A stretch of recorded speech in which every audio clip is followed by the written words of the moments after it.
Olá, bom dia. Um dia depois das eleições, os candidatos Luiz Inácio Lula da Silva e Jair Bolsonaro passaram a segunda-feira em reuniões com aliados em busca de apoios para o segundo turno. O uso do cheque especial bateu recorde em agosto. Foram 38 bilhões de reais. A gente alerta para os riscos desse tipo de crédito fácil com juros altíssimos. Já estão valendo as novas regras para os canais de atendimento ao consumidor. As empresas não podem dificultar o cancelamento de serviços e têm que garantir 8 horas diárias de contato com o atendente humano. Passa horas tocando uma musiquinha, aquilo vai deixando a gente nervosa. A Coreia do Norte lançou um míssil que passou sobre o Japão pela primeira vez em 5 anos. O governo japonês chegou a emitir um alerta para a população se proteger. Quase uma semana depois da passagem do furacão Ian, equipes de resgate ainda procuram desaparecidos na Flórida. São mais de 100 mortes. O Nobel de Física premiou 3 cientistas pelos estudos sobre mecânica quântica, que ajudaram no desenvolvimento de supercomputadores. O Palmeiras venceu o Botafogo de virada e abriu 10 pontos de vantagem na liderança do Brasileirão. Hoje é terça-feira, 4 de outubro, e o Bom Dia Brasil está começando.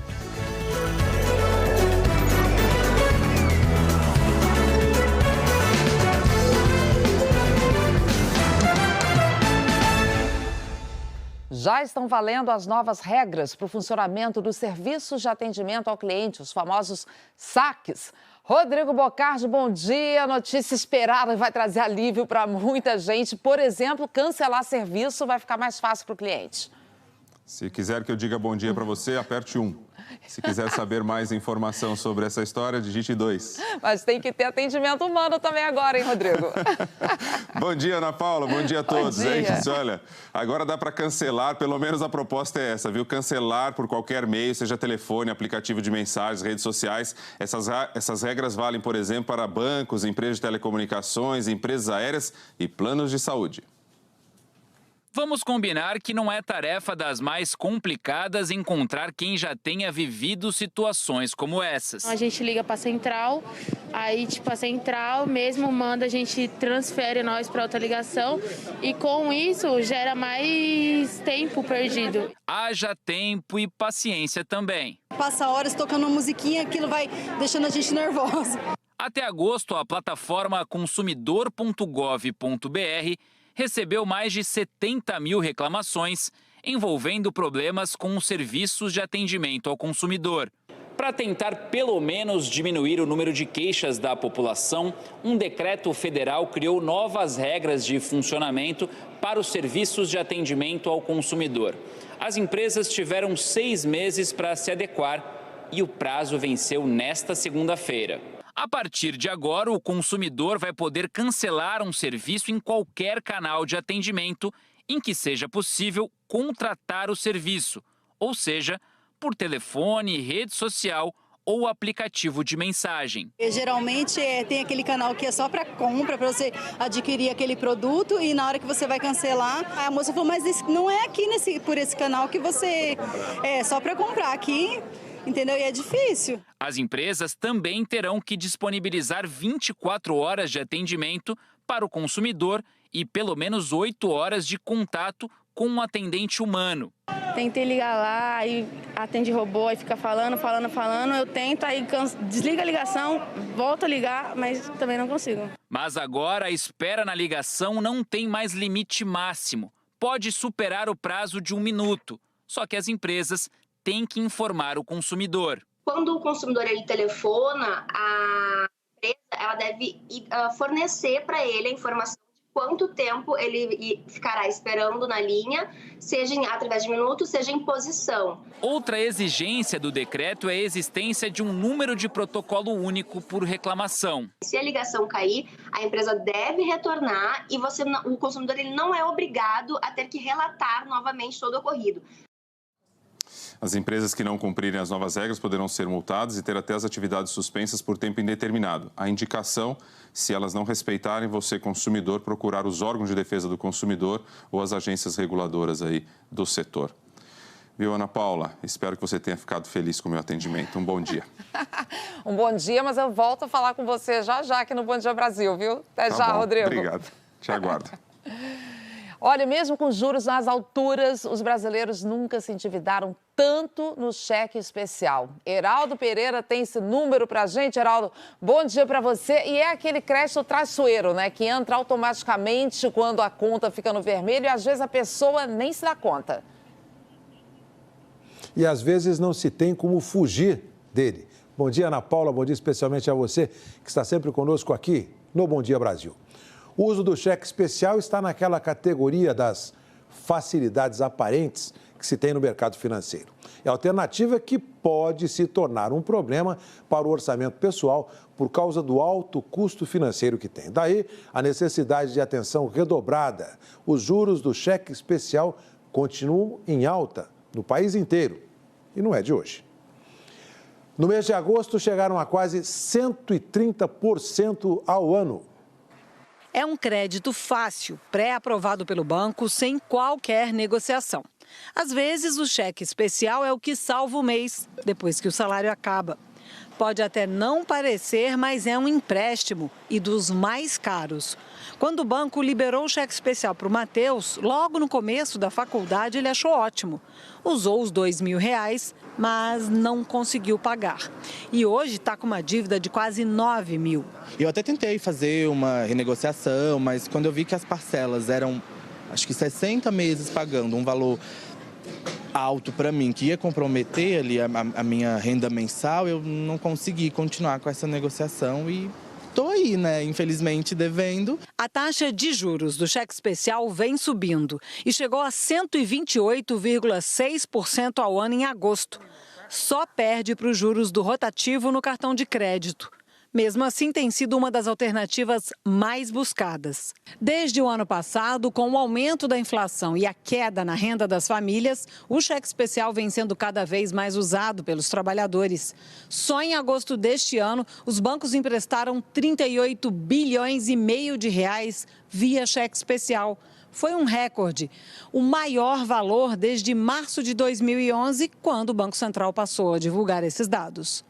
Esse tipo de crédito, normalmente feito para pagar despesas do dia a dia, se soma a outros e acaba comprometendo boa parte do orçamento. O endividamento das famílias está subindo. Em julho, elas comprometeram mais de 53% do orçamento com dívidas, o maior patamar desde 2005. Isso preocupa. Este planejador financeiro diz que é preciso evitar o uso do cheque especial de forma automática, todo mês, porque acaba virando uma dívida muito difícil de pagar. É melhor ver se dá para cortar alguma despesa ou pegar outro empréstimo com juros menores, como consignado. Uma pegadinha para o orçamento do brasileiro que está tanto precisando de uma folga, né, e juros menores. Então tem que ter cuidado, tem que olhar para esses juros e tentar fazer uma renegociação, conseguir algo mais barato para sair do vermelho. O crédito consignado, com garantia de desconto em folha de pagamento, tem as menores taxas de juros. Trabalhadores da iniciativa privada conseguem esse empréstimo pagando entre 19% e 69% ao ano, dependendo do banco. O consignado de servidores públicos costuma ter taxas ainda menores, que hoje vão de 16% a 68% ao ano, de acordo com informações do Banco Central. Uma empresária foi esfaqueada no estacionamento de um shopping na zona sul do Rio. O crime foi por volta das 8 da noite do domingo, no shopping Rio Sul. A empresária Priscila Reis estava entrando no carro quando foi abordada por um homem que estava com uma faca. Ela reagiu e levou vários cortes. Priscila rompeu os ligamentos da mão direita e perdeu o movimento de um dos dedos. Depois de ter alta do hospital, ela contou como tudo aconteceu. Na hora que eu estava entrando no carro, eu abri a porta, sentei, botei as bolsinhas do lado. Quando eu dei por mim, ele chegou perto de mim, não reage, estou drogado, pula para o banco do carona. E aí eu pulei para o banco do carona, o meu nervosismo era tão grande de achar que ele podia me levar para algum lugar, eu tive que segurar a faca para ele, né, para ele não enfiar em mim. Então, nisso que eu segurei a faca, cortou minha mão, cortou meu ligamento, eu tive que fazer uma cirurgia para poder reparar isso. Olha, esse criminoso fugiu. O Shopping Rio Sul informou que está prestando toda a assistência à vítima e diz que quando foi informado sobre o que estava acontecendo no estacionamento, chamou a polícia. Uma forte chuva de granizo atingiu várias cidades do sul de Minas ontem. O trecho da rodovia Fernão Dias, que liga Minas a São Paulo, ficou branco por causa do gelo. Parecia neve. A chuva durou cerca de 20 minutos. Pedras enormes fizeram com que os motoristas tivessem que reduzir a velocidade em alguns trechos. Olha a fumaça do gelo derretendo na pista, ó. Você tá doido, eu vivi pra ver isso. A Prefeitura de São Gonçalo do Sapucaí decretou estado de calamidade. Centenas de casas ficaram destelhadas. E olha, para hoje tem previsão de granizo também para outras regiões do país. Marcelo Pereira, onde que o pessoal tem que ficar atento, hein? Bom dia. Oi, Ana, bom dia para você. Imagens impressionantes, né? E olha, pode chover granizo de novo, Ana, em Minas, no Espírito Santo, Goiás e aí no Rio de Janeiro, mas não na cidade, tá? No estado, mas no norte. Oi, pessoal, bom dia para vocês também. Esses temporais de granizo estão na conta da primavera. E como assim? Nós estamos no período em que as temperaturas disparam. Daí no meio da tarde entra aquele vento mais úmido, mais geladinho, o céu escurece e aí pronto. Cai aquela chuva intensa. E essa chuva é provocada pelas nuvens cumulonimbus. Olha aqui, junto ao ar quente e úmido, sobe uma nuvem de 12 quilômetros de altura. E aí, claro, tem granizo, raios, rajadas de vento, a chuva que cai muito concentrada, muitas vezes num único ponto. E por causa disso, também choveu forte durante a noite e madrugada na região metropolitana de BH. Dá só uma olhada, uma das principais avenidas da cidade, a Tereza Cristina, precisou ser bloqueada por 2 horas por causa do risco de transbordamento do Ribeirão Arrudas. O trânsito já foi liberado. Em alguns pontos da capital mineira, choveu mais de 70 milímetros, segundo a Defesa Civil. Mais de 40% aí do que se espera para o mês de outubro. E não só em Belo Horizonte, mas a chuva também pode cair com força em Goiânia e em toda essa área aqui na cor laranja, tá? Por isso é preciso muita atenção. Já a cidade do Rio de Janeiro sai da rota dos temporais, como já disse há pouco, mas a chuva vem, tá? Olha como é que tá aí. O dia vai ficar encoberto desse jeitinho, o sol não deve dar muito as caras. Em São Paulo, vale a mesma condição, dia fresquinho e não faz muito frio. Vamos ver juntos, então, como é que tá o mapa? Olha, a chuva, como é que vai ser? Em toda essa área em verde, subindo aqui pelo sudeste, centro-oeste e norte, tempo firme em parte do norte e no interior do nordeste, e no sul do país, pegando parte de Mato Grosso do Sul. As temperaturas, como é que ficam? Porto Alegre hoje com 22 graus, 19 para São Paulo, 23 para o Rio, 30 para Campo Grande. Eu me despeço com imagens do amanhecer em Sete Lagoas, Ana. Depois de uma noite de chuva, o sol brilhou lindo hoje na terra das Lagoas Encantadas. Bom dia! Para você também, Marcelo. Bom dia, até amanhã. Os candidatos à presidência voltam a se movimentar na campanha para o segundo turno das eleições. É um momento decisivo na busca de apoio, né, Heraldo? Ana Paula, momento para articulações intensas do segundo turno já em curso. Eleições 2022. A busca por apoios políticos mobiliza integrantes das duas campanhas à presidência da República. O candidato do PL, o presidente Jair Bolsonaro, teve um dia de reuniões aqui em Brasília, Distrito Federal, para articular alianças políticas. E o candidato do PT, Luiz Inácio Lula da Silva, também dedicou o dia às reuniões políticas, a partir de São Paulo. Lula passou o dia em conversas com aliados para traçar as estratégias para o segundo turno. Durante a tarde, o candidato do Partido dos Trabalhadores se reuniu com a equipe de campanha e com o vice Geraldo Alckmin, do PSB, para fazer um balanço do resultado de domingo e planejar os próximos passos. Na saída do encontro, Lula disse que pretende falar mais de propostas nesta etapa da campanha. É importante, sabe, que a gente continue garantindo ao povo brasileiro que ele vai continuar recebendo auxílio emergencial de forma, pode ser na forma do Bolsa Família, com condicionantes, garantindo que a mulher coloque o filho na escola, garantindo que a mulher cuide da saúde e da vacina do filho e garantindo que os filhos até 6 anos de idade recebam um aumento de R$150 por pessoa. Ou seja, a gente, na verdade, vai aproveitar o segundo turno para fazer um debate que não foi possível fazer no primeiro turno.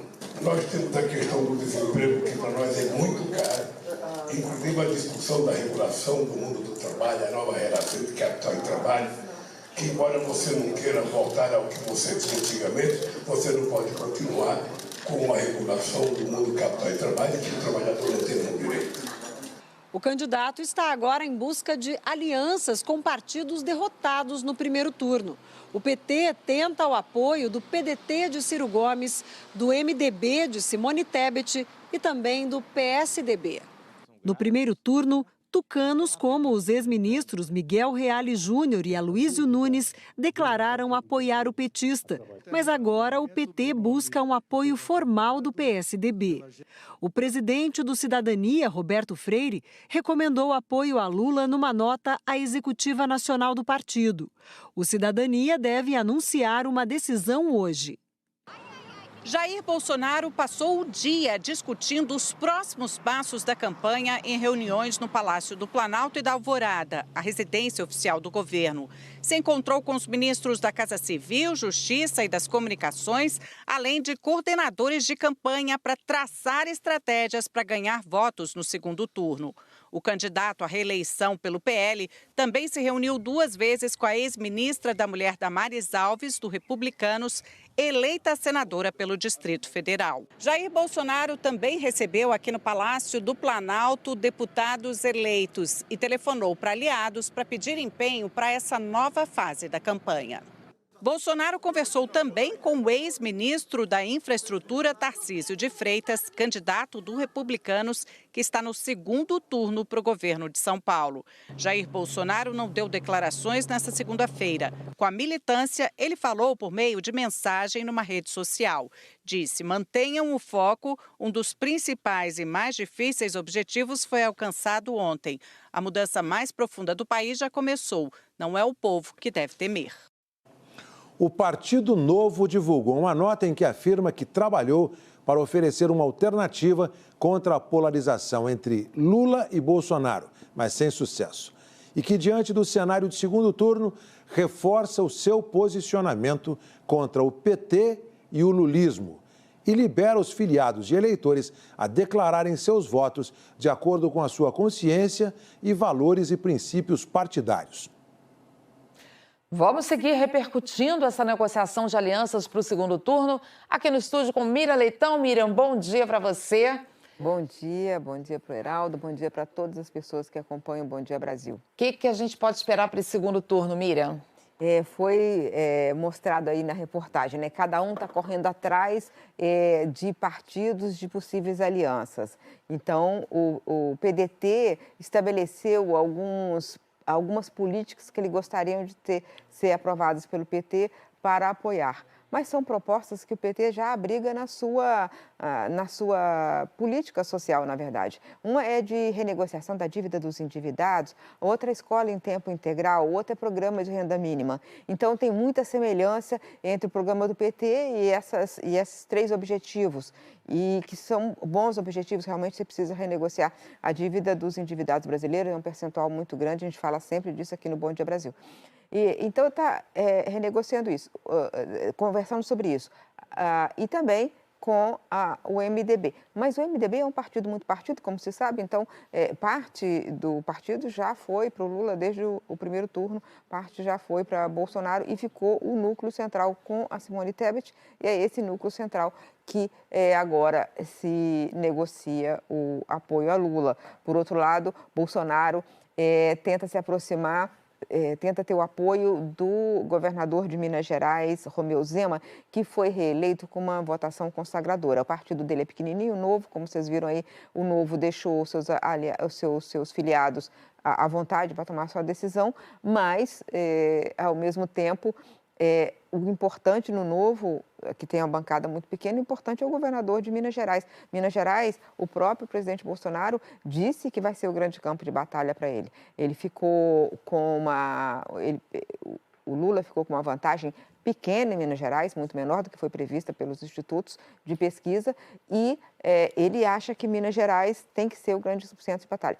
Minas Gerais tem essa característica de parecer muito com o Brasil, ele reflete o Brasil. Inclusive, teve o mesmo percentual de votos que o Brasil teve, que se teve no Brasil, teve lá, para um e para outro. A mesma diferença. Mesma proporção. A mesma proporção. É uma proporção pequena e de diferença. Então, vai correr atrás de Romeu Zema. A minha dúvida é o seguinte: Será que Romeu Zema realmente quer arregaçar as mangas e trabalhar? Ele é antipetista, já disse isso ontem numa entrevista à Globo News, muito antipetista. Mas é o seguinte, se houver expectativa de vitória de Lula, por que ele vai se comprometer demais com o bolsonarismo se ele nunca foi bolsonarismo raiz? Ele pensa como a direita, mas é uma direita mais light. Então, tudo está sendo jogado nesse momento, todo mundo com seus interesses, e a política é fascinante exatamente por isso, porque tudo não é automático, né? Depende das circunstâncias. Além dessa questão das alianças, Miriam, o que deve mudar nas estratégias das campanhas? Olha, as duas campanhas têm o mesmo desafio, caminhar para o centro. Essa caminhada para o centro, quanto mais convincente for, mais chance tem o candidato, né? Então, por isso é que desde o primeiro, a gente conversei ontem sobre o discurso de cada um logo depois da vitória, e o discurso de Bolsonaro foi um discurso moderado. E ele nunca mas ele foi ao final do primeiro turno. Então vamos ver se ele mantém essa caminhada para o centro com propostas concretas, com explicação de por que o programa que ele defendeu durante a campanha de 2018 ele não cumpriu. Então, ele fala que é liberal, ele fala que ele é reformista, mas, na verdade, ele não foi, na verdade, né? A reforma da Previdência foi mais uma vitória do próprio Congresso. No caso do ex-presidente Lula, ele também tem que caminhar para o centro, ele estava dizendo que vai fazer cada vez mais propostas, e esse é o caminho, é fazer propostas para saber exatamente o que cada um vai apresentar nessa caminhada para o centro. Mas é inevitável que se faça esse caminhada no discurso, no programa, nas propostas, nos projetos para o centro. Quem fizer melhor, ganha. Vamos acompanhar. Obrigada, viu, Miriam? Depois do intervalo, bombeiros buscam há mais de 12 horas pelo piloto de um avião monomotor que caiu em Porto Alegre. A Coreia do Norte lançou um míssil que passou sobre o Japão pela primeira vez em 5 anos. O governo japonês chegou a emitir um alerta para a população se proteger.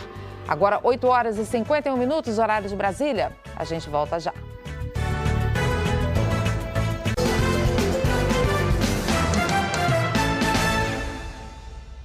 Pela primeira vez em 5 anos, a Coreia do Norte lançou um míssil que sobrevoou o Japão. O governo chegou a emitir alertas para a população se proteger. Ismar Madeira, bom dia para você. Esse teste causou pânico e já provocou reações internacionais. Isso mesmo. Bom dia, Ana Paula, para você. Bom dia a todos. O secretário de Estado americano ligou para os governos do Japão e da Coreia do Sul. Juntos, os 3 países condenaram o teste norte-coreano e disseram que viola resoluções da ONU. Pouco depois, caças americanos e sul-coreanos fizeram exercícios militares com bombas no entorno da Península Coreana. Desde 2017, a Coreia do Norte não lançava um míssil que passasse por cima de um país vizinho. Segundo o exército sul-coreano, dessa vez foi um míssil balístico de médio alcance que percorreu 4.600 quilômetros. Passou por cima do Japão e acabou caindo na água. Diante da ameaça, o governo japonês soou alarmes para que a população buscasse abrigo e interrompeu algumas linhas de trem. Nos últimos 10 dias, a Coreia do Norte fez 5 testes com mísseis. É uma resposta à visita da vice-presidente americana Kamala Harris ao Japão e à Coreia do Sul na semana passada. E também aos exercícios militares conjuntos entre Coreia do Sul, Estados Unidos e Japão. A Coreia do Norte afirma que essas manobras se impõem como uma ameaça. E aqui nos Estados Unidos, outro destaque é para as operações de resgate no sul do país após a passagem do furacão Ian. O cenário ainda é devastador, como mostra a reportagem da Carolina Cimente. 5 dias depois da passagem do furacão Ian pela Flórida, as imagens aéreas da região de Northport ainda são desoladoras. E no chão, o drama de milhares de pessoas é ainda pior. Nas áreas mais afetadas do sudoeste do estado, muita gente simplesmente não sabe o que fazer. Este senhor conta que não consegue usar o carro, não consegue encontrar um gerador de energia, diz que tinha um ótimo, mas estragou com a inundação. Então, ele precisa de ajuda, de alguma forma. De porta em porta, equipes de resgate ainda tentam achar sobreviventes e corpos. Só no último fim de semana, ajudaram a salvar mais de 2.000 pessoas e 150 animais de estimação. Ontem, fizeram o cálculo sombrio. O número de mortos, só na Flórida, já passa de 100. A maior parte das vítimas estava no condado de Lee, onde a ordem de sair de casa e procurar abrigos chegou tarde. O prefeito de Fort Myers, outra área que ficou debaixo d'água, disse com pesar que quem não ouviu a ordem de sair de casa acabou sofrendo as consequências. E lembrou, quando é hora de ir, tem que ir. Imagens registradas no final de semana mostram que na Carolina do Sul, a água alta do mar, provocada pelo furacão Ian, superou as dunas e provocou o que parece um tsunami em várias regiões. A cada ano, a estação de furacões se mostra mais longa e mais intensa. Nessas 2 últimas semanas foram 2 furacões, Fiona e Ian, que mostraram que a força da natureza aumenta com as mudanças climáticas. A Flórida ainda tem regiões embaixo d'água depois da passagem do Ian. E em Porto Rico, ainda tem milhares de pessoas sem energia elétrica e água limpa 15 dias depois da passagem do Fiona. O presidente americano Joe Biden e a primeira-dama foram até a ilha nesta segunda-feira. Viemos aqui mostrar que estamos com vocês. Vocês merecem toda a ajuda que o país de vocês pode oferecer. É o que eu prometo a vocês, disse Biden, que anunciou 60 milhões de dólares de ajuda financeira para a infraestrutura antifuracão, para preparar melhor Porto Rico para futuros temporais. Amanhã, Biden viaja para o estado da Flórida. Bombeiros fazem buscas agora de manhã pelo piloto de um avião monomotor que caiu no Lago Guaíba, em Porto Alegre. Foi no começo da noite de ontem. Júlia Perá, que acompanha essas buscas. E, Júlia, bom dia para você. Alguns destroços da aeronave já foram encontrados. Oi, Ana, bom dia a todos. É isso mesmo. Há pouco, 2 equipes dos bombeiros saíram aqui em lanchas. A gente consegue ver a movimentação lá ao fundo. Inclusive, essas buscas são feitas com auxílio de um helicóptero e de motos aquáticas. Já foram encontradas as asas, partes da cabine, inclusive do encosto do banco do piloto e da cauda do monomotor. O motor estaria no fundo do Lago Guaíba. Só o piloto estava a bordo. Ele é Luiz Cláudio Albert Petri, de 43 anos. Segundo os bombeiros, um piloto experiente.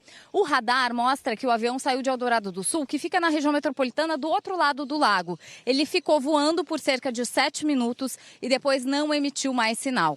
O destino era aqui a zona sul de Porto Alegre. Segundo os bombeiros, esse avião estava em situação regular e a principal suspeita, Ana, é de que uma pane mecânica tenha causado a queda deste avião. As buscas seguem aqui e a gente segue acompanhando também o trabalho das equipes. Voltamos com você. Qualquer novidade traz pra gente. Obrigada, Júlia.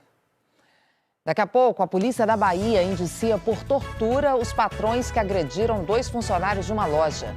Quase 100 mil vagas de trabalho temporário devem ser abertas até dezembro. As contratações já começaram.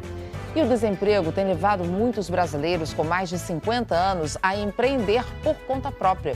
Agora, 9 em ponto, horário de Brasília, a gente volta já.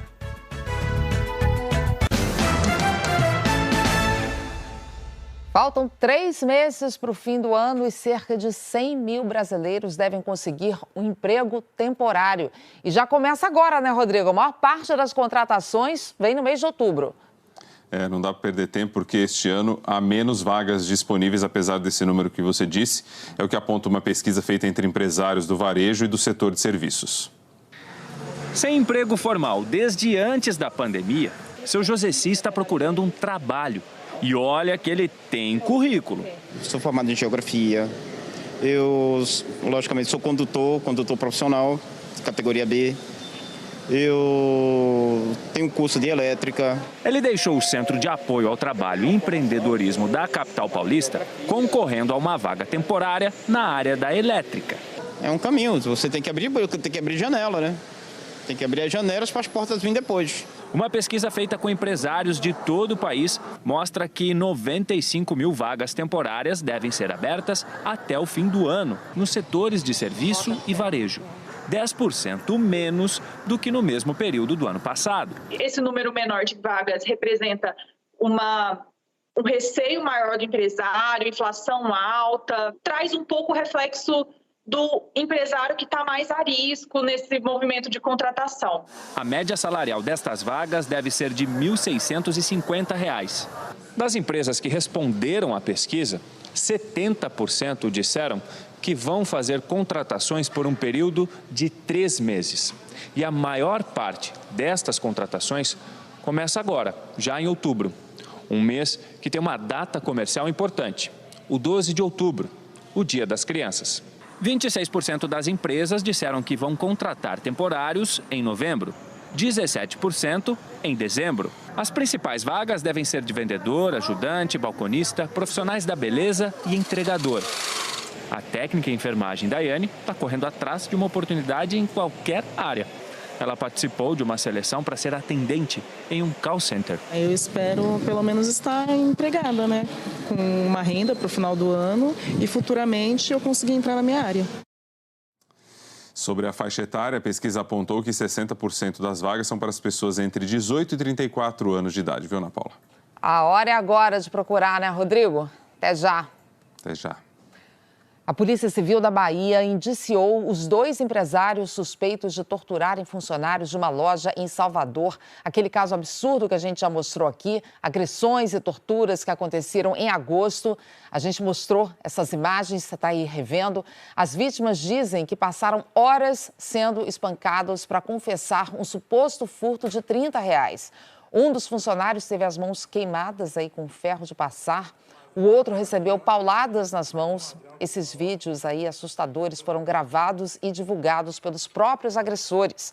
Um laudo da Polícia Técnica confirmou que os funcionários foram torturados. O gerente do estabelecimento, Diógenes Carvalho, e o empresário Alexandre Carvalho foram indiciados por tortura. Além disso, a polícia também indiciou Alexandre por constrangimento ilegal e exercício arbitrário, que é o fazer justiça pelas próprias mãos. Esse caso foi encaminhado para o Ministério Público da Bahia e nós tentamos contato com os empresários, mas não tivemos retorno. A falta de oportunidade no mercado de trabalho transformou muita gente com mais de 50 anos em microempreendedor. Abrir um negócio próprio foi a alternativa, né, Aline Aguiar, para pagar as contas. Bom dia para você. Exatamente, Ana Paula, bom dia para você também, bom dia a todos. O país tem hoje mais de 3 milhões de micro e pequenos empresários com mais de 50 anos. Para muitos deles, empreender virou uma necessidade. Quando era mais nova, Rosane achava que ao chegar na idade de agora, 66 anos, ia aposentar e falar, agora eu vou curtir minha vida. Hoje ela está aposentada, mas continua dando duro. Faz tudo sozinha na marcenaria que ela montou no quintal de casa. Antes disso, foi secretária, mas por causa de complicações em uma cirurgia, teve que se afastar do trabalho. Quando se recuperou, não conseguiu mais ser contratada e resolveu virar microempreendedora individual. E esse tem sido o caminho de muitos brasileiros que já passaram dos 50 anos. E não só para manter uma vida mais ativa, mas também para voltar ao mercado de trabalho e garantir uma renda a mais. Dados do Sebrae mostram que o Brasil tem hoje mais de 14 milhões de microempreendedores individuais. Pouco mais de 22% já passaram dos 50 anos. São cerca de 3 milhões de micro e pequenos empresários nesta faixa etária. Para esta analista, um dos motivos é o aumento do desemprego no país. Quando você se vê no mercado de trabalho, sem se aposentar ainda porque não tem idade, quando a gente fala de 50, 55 anos, e sem um local adequado no mercado de trabalho formal, uma decisão que essas pessoas têm é decidir empreender por conta própria. Se anteriormente uma pessoa com 60 anos, em média, tinha uma condição pior para trabalhar, tinha menos disposição, hoje isso já não é observado. Disposição que a Rosane tem de sobra. Quero crescer, eu não quero ficar só como MEI, não. Quero ter os funcionários, estou me preparando para isso. Sonhos não acabaram nunca, tem muitos sonhos ainda. É isso aí, boa sorte para a Rosane e até daqui a pouco, Ana Paula. Boa sorte para todos que estão aí nessa luta e não desistem de sonhar, Aline. Até já. Até. E depois do intervalo, os soldados ucranianos ignoram a anexação russa e continuam a luta para retomar o controle de cidades. E o Prêmio Nobel de Física vai para 3 cientistas por descobertas na ciência quântica, que ajudou no desenvolvimento de supercomputadores. Agora, 9h10 e a gente volta já.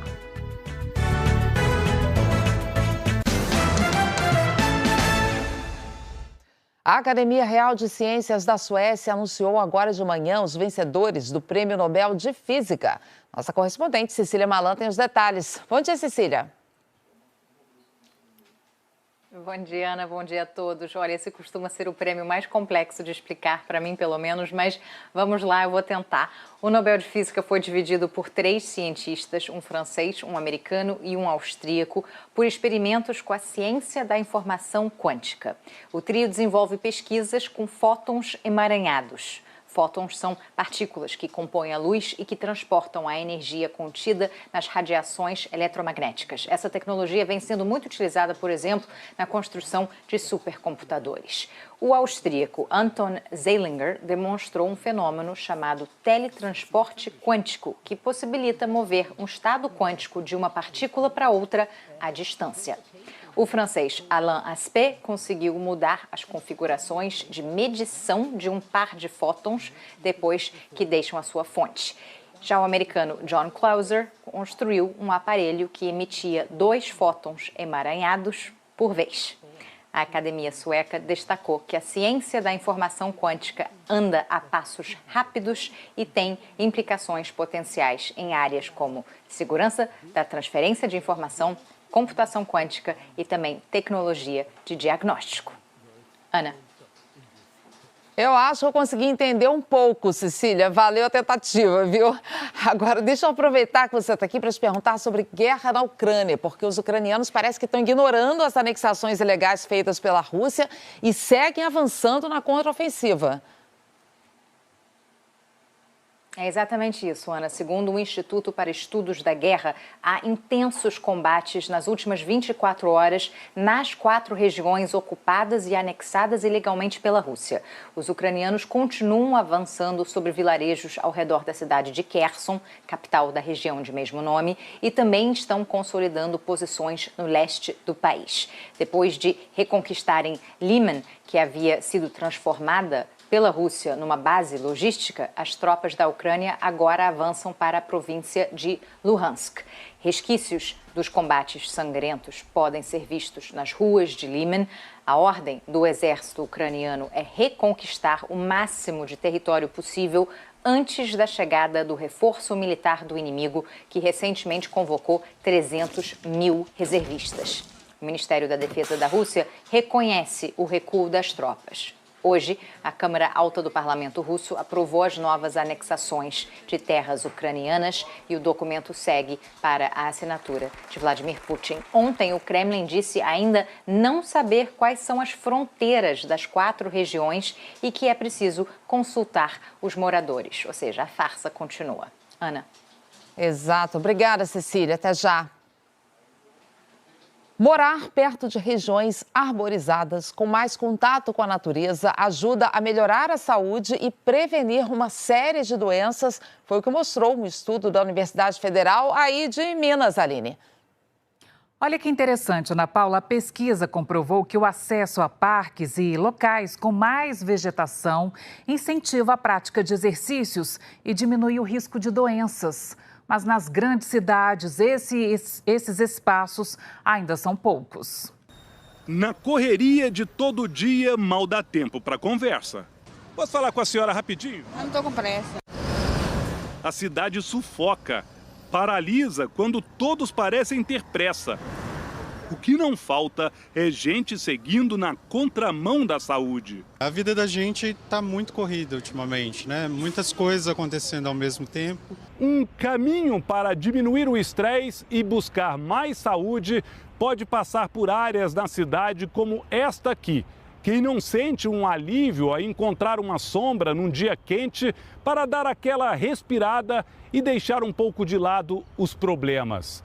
Um estudo da Universidade Federal de Minas Gerais comprova que cenários assim, com mais áreas verdes, influenciam diretamente na saúde das pessoas que vivem em centros urbanos.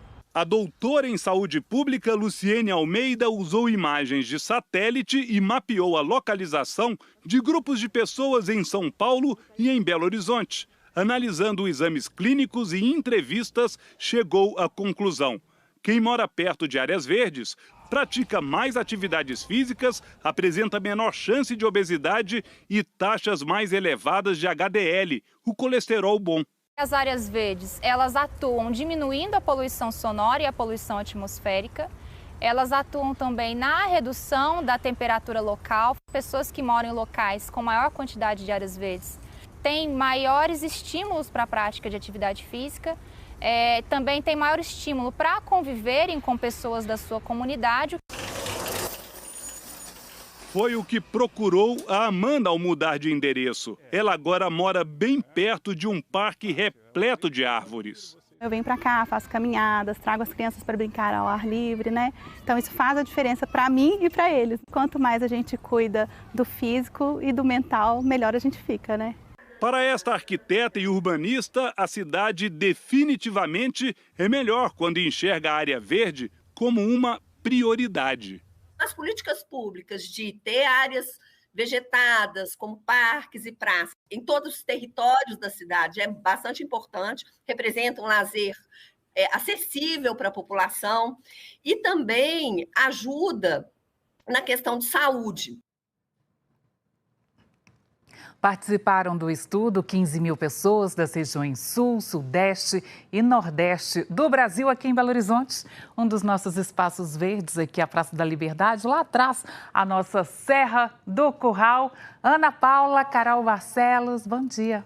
Bom dia, Aline. Que lindeza Aline. Esse verde. Você falando do verde, eu estava pensando exatamente isso. A Aline tem um espaço já bem aparente ali, privilegiado aí atrás. Bom, depois do intervalo a gente tem Carol Barcelos aqui com o esporte. É isso, falando de falar sobre uma investigação que revela uma série de casos de abusos sexuais e emocionais na Liga de Futebol Feminino nos Estados Unidos. E tem também o Brasileirão, né? Palmeiras venceu mais uma e agora abriu 10 pontos de vantagem na liderança. É muita coisa. É muita coisa. 9h20 agora, a gente volta já.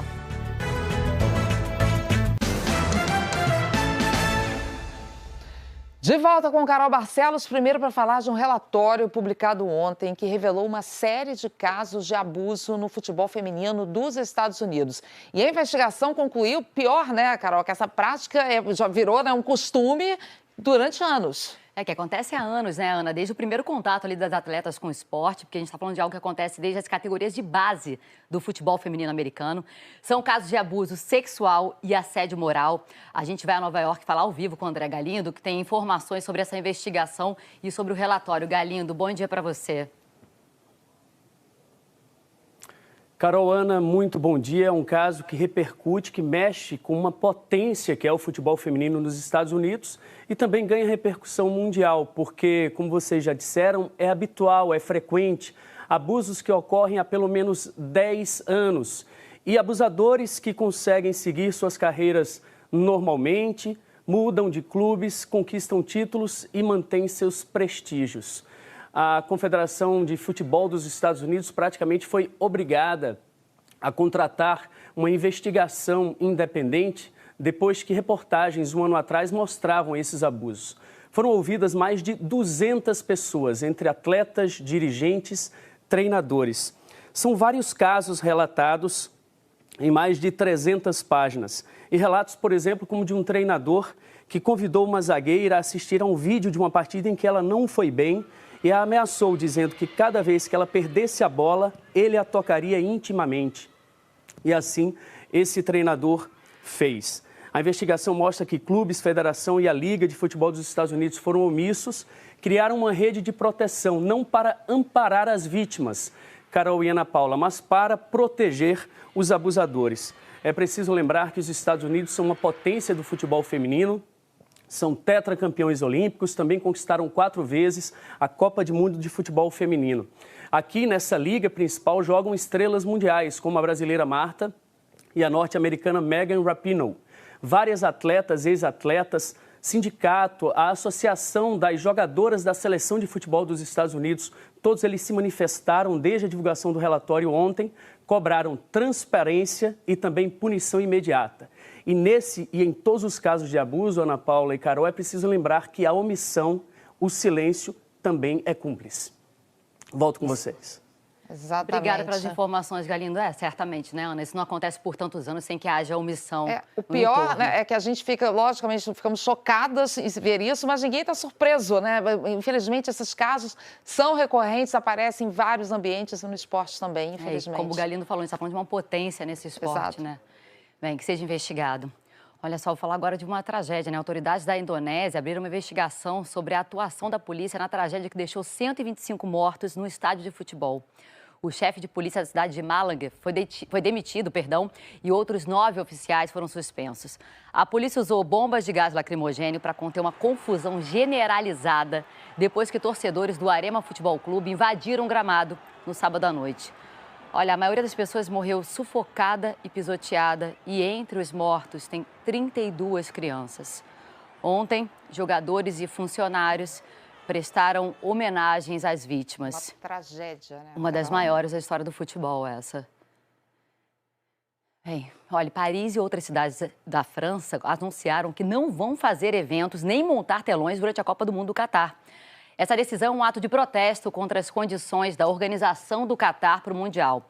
O secretário de Esportes de Paris citou a violação de direitos humanos e ambientais. Então, cidades como Lille, Bordeaux e Marseille acompanharam a decisão da prefeitura da capital. Lembrando, a França é a atual campeã da Copa do Mundo, né? Campeã mundial. E Paris vai ser a sede das próximas Olimpíadas em 2024. Então, a França está vivendo esse processo de organização de um grande evento esportivo. Voltar para cá, fala de Campeonato Brasileiro. O Palmeiras venceu o Botafogo de virada e abriu 10 pontos de vantagem na liderança. O Botafogo saiu à frente com um gol bonito. Tiquinho Soares chutou de fora da área, chutou de primeira, bateu lá no canto. Gol bonito demais. Aí começou a reação do Palmeiras, né? O empate com o Gustavo Scarpa, 1-1. Depois o Piquerez deixou o Saravia no chão e deu o passo para o Mike, 2-1. E ainda teve um gol do Dudu para fechar a vitória do Palmeiras, 3-1. Lembrando a situação do Campeonato Brasileiro, faltam 9 rodadas para o fim do campeonato. Palmeiras, líder isolado, Botafogo está na 10ª posição. Palmeiras disparado lá na frente, Carol. Bela disparada. Vamos lá para as últimas notícias do Bom Dia Brasil. Rodrigo. A Justiça negou um pedido de revogação da prisão preventiva do empresário Thiago Brenan, acusado de agredir a modelo Helena Gomes numa academia de São Paulo. Ele também vai continuar respondendo por corrupção de menor. O empresário, acusado aí de agredir outras 11 vítimas, é considerado foragido. A defesa de Thiago Brenan nega as acusações. E assim desejo uma boa terça para todos. Até amanhã. Daqui do Planalto Central do Brasil, informação do Sistema Previdenciário. As inscrições para o concurso do INSS, com 1.000 vagas de técnico do Seguro Social, foram prorrogadas até às 23h59 de hoje. A principal função do técnico é atender ao público, cuidar de instrução, tramitação e movimentação de processos de segurados da Previdência. No Brasil, há mais de 1.800.000 pessoas na fila para receber um benefício do INSS. Bom dia. Bom dia a todos. A Prefeitura aqui de BH abriu as inscrições para os blocos que quiserem desfilar no Carnaval do ano que vem. Vai ser o primeiro carnaval organizado pelo município desde 2020, quando quase 5 milhões de pessoas curtiram a folia por aqui. O Carnaval de BH se tornou um dos maiores do país e o cadastro é para organizar os desfiles pela cidade. Bom dia, ótima terça. E o jornal britânico The Times divulgou hoje que a Ucrânia quer se juntar a Portugal e Espanha para sediar a Copa do Mundo de 2030. Ainda segundo o jornal, a confirmação da parceria pode sair amanhã numa entrevista coletiva na sede da UEFA, instituição que comanda o futebol europeu. As autoridades ucranianas acreditam que a guerra já terá acabado até lá e que o esporte pode consolidar a paz e ajudar na reconstrução do país. Queremos todos acreditar que a guerra não vai se arrastar por mais 8 anos. Até amanhã. É muito tempo. Por muito menos que isso, tomara, né, Cecília? Vamos lá para o encontro. Patrícia Poeta, bom dia para você. Bom dia. Bom dia, Ana. Bom dia, Carol. Olha, a gente está de olho aí também nas notícias do dia. Vamos falar da forte chuva de granizo, né, que atingiu o sul de Minas e também o interior de São Paulo. Os nossos repórteres vão mostrar, né, os trabalhos agora após os estragos todos provocados por essa forte chuva. Temos também outros destaques, né, Manuel Soares? Exatamente. Bom dia para você. Bom dia, Patrícia, como é que tá? Bom dia para você que está em casa. Óbvio que é um prazer estar com você nessa manhã. E, gente, vem cá, o que você já tentou fazer para emagrecer? Me conta.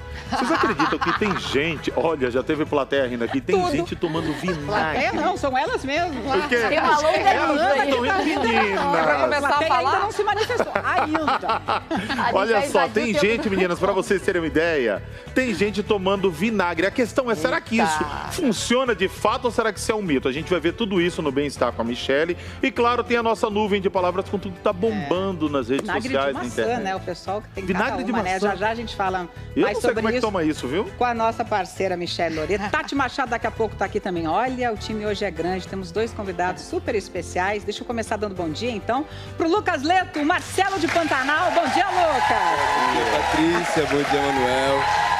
Lucas Leto, vamos falar dessa reta final aí, quero saber dele, como é que tá o coração, que tá até com visual. Mostra aí, Lucas, o seu visual novo. Ó, vira de sorrisão. Olha! E dá bom dia também pro Flávio Venturini, que vai cantar grandes sucessos. Bom dia, Flávio. Bom dia, Patrícia. Bom dia a todos. Trilha sonora das boas aqui, viu, Ana? Te amo espanhola. Temos de tudo aqui, hein? Vão cantar grande sucesso. Beijo grande pra você. Beijo, Patrícia. Tá demais hoje o encontro. Você fica, então, com a Patrícia. Ótima terça-feira. E a gente volta a se ver amanhã aqui no Bom Dia Brasil. Até lá.